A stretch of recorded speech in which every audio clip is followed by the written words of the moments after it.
Alright, so today I'm going to do a quick little update on the Leatherman Wave, which I did a review about a while ago. There are a couple things that I wanted to touch on. One, the DLC coding, how it's worn. Two, I guess, kind of updates to things that I've noticed of how the tool is like broken in. And then just kind of generally my thoughts and things that I've noticed after having the tool for a while. So first, the DLC coatings. I got a couple questions about that. How is this black DLC worn for me? I've been, I don't know if I would say impressed. It hasn't immediately worn off. You can see, I guess the long answer to that is it's worn differently in different places. Overall, I don't think it's horrible, but I'm also not like blown away by it.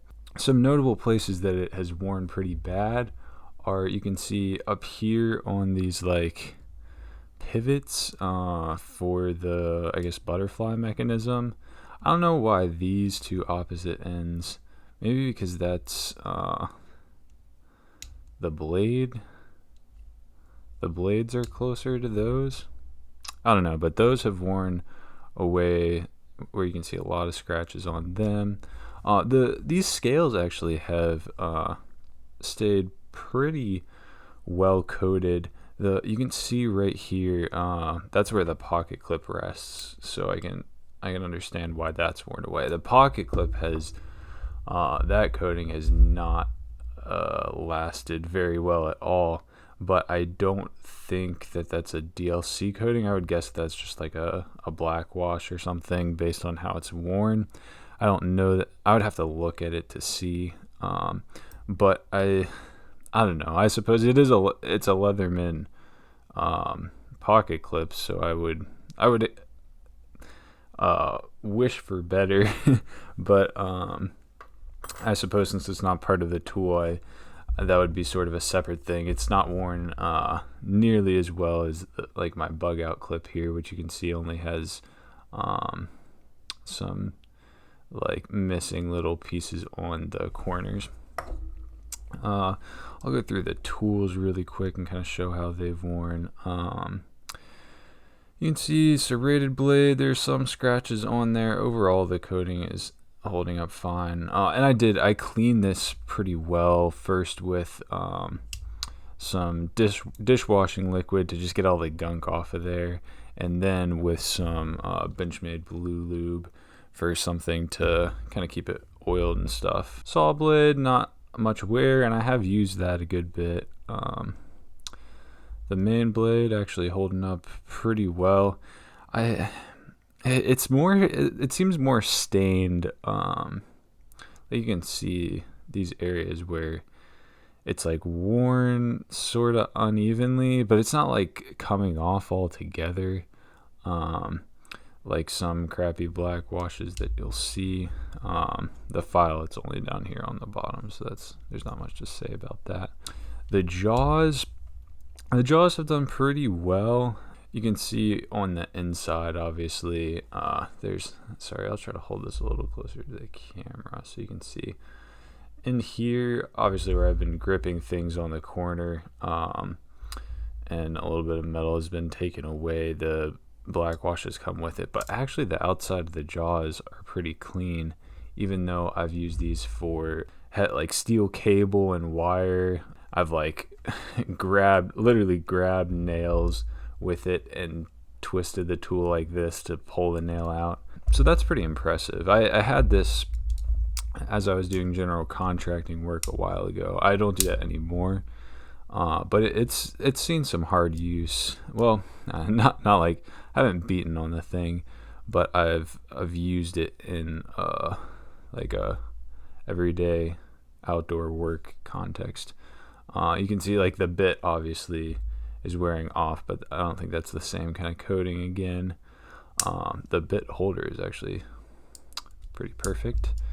Bottle, I don't think I've used the bottle opener very much.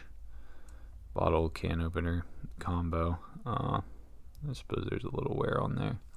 Not too bad. Sorry, I keep looking down at the tool and not focusing on getting this centered under the camera. I'll try to do better for the rest of the video. Scissors are pretty good. I must have clamped down on some wire or something kind of in the middle of these. There's some spots where it's worn a little bit. And micro screwdriver holding up pretty good. And the flat head actually looks pretty good. But as you can see over the whole kind of surface of it, it's kind of spotty and splotchy more than it is like scratched away.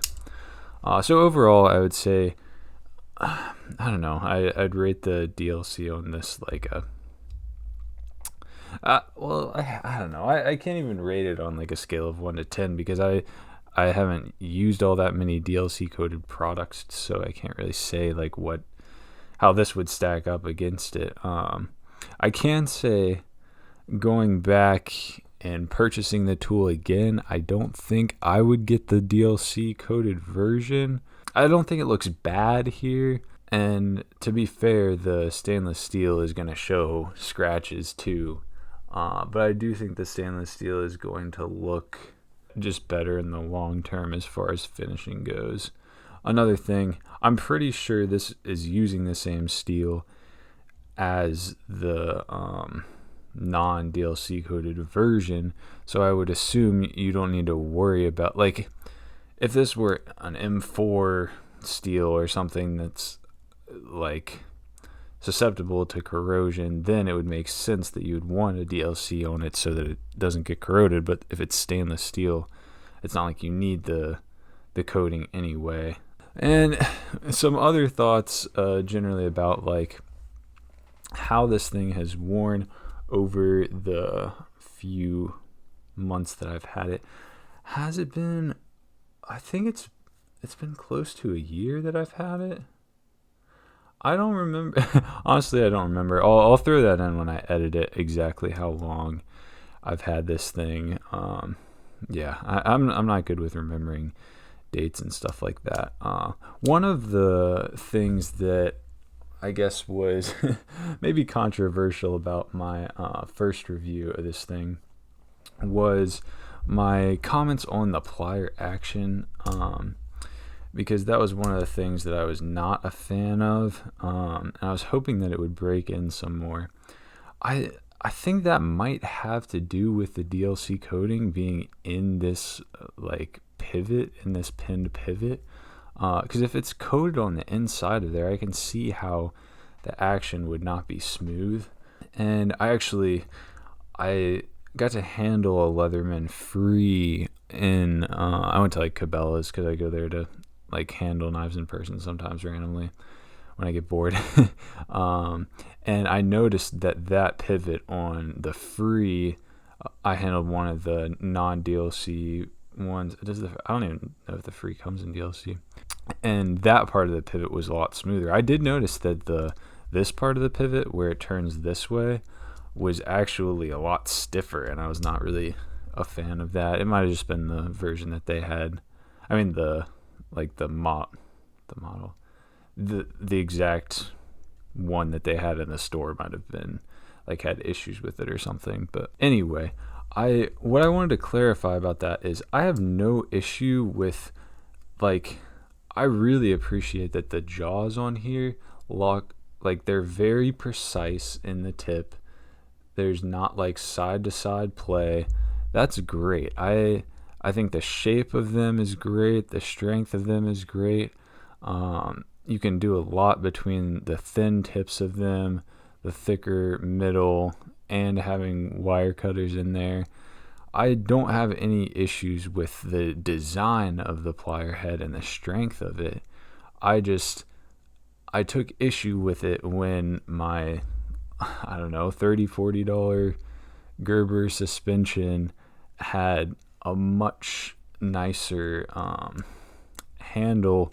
Like, when I'm actually trying to pick things up, it was just much better because it wasn't gritty and it sprung open. And I'm not just saying it just needs spring action, but even if it were just a smooth action, it would be fine. So yeah, no issue with the actual jaw design other than like the pivot and how smoothly it moves. Just to clarify that. And I think I had some other. Oh yeah. Speaking of like things loosening up. Yeah, I was gonna talk about the inside tools actually have loosened up really well. That like the bottle opener, can opener here, you can see it's one of the tools that opens with just a nail nick on the inside. And literally when I got this, it was at the point where like I was gonna break off my nail, or I would have to go get like some other tool to be able to get it open because it was that tight and would not move at all. And now it just takes a little bit of force there, and it comes right out pretty smooth. So I will say that has broken in pretty well, as well as the rest of the tools. Like the bit driver moves pretty smoothly, you can see there. And like the scissors come out pretty easily. Yeah, so I am happy with how those have broken, and it's not like a smooth, satisfying action like a pocket knife or something, but it's just fine. It's plenty for a multi-tool, and I understand the limitations of multi-tools and how difficult it is to get any kind of decent action on something when you're sandwiching tons of tools like that together.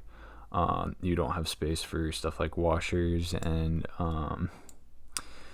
bushings and all that good stuff, detents that make like knife action really good. And frankly, you probably wouldn't want that because then this tool would be like $500, you know?